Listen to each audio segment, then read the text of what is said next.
Welcome to the Rim Break Rodeo. We hope this video helps.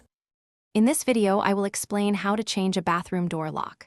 First, gather your essential tools: a Phillips head screwdriver, a new lock set, and a measuring tape.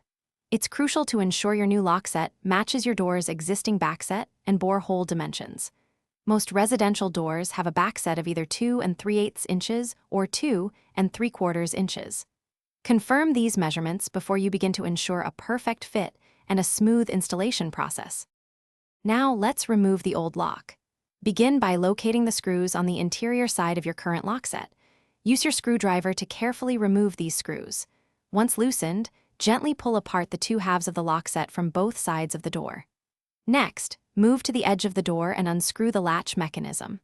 Once the screws are out, you can slide the old latch straight out of the door's edge, clearing the way for your new hardware. With the old lock removed, it's time to install the new one. First, insert the new latch mechanism into the door's edge. Make sure the beveled side of the latch faces the door frame, allowing for smooth closing. Secure the latch with the provided screws, ensuring it sits flush with the door's edge.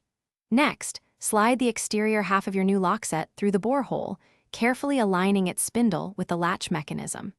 This step sets the foundation for the rest of the installation. Finally, let's complete the assembly and test your new lock.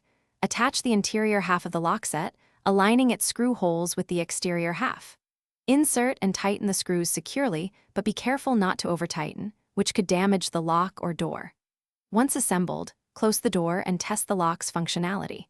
Ensure it latches smoothly and the locking mechanism engages properly. Make any minor adjustments if needed, and enjoy your newly secured bathroom door. Thanks for watching. Consider subscribing if we helped you.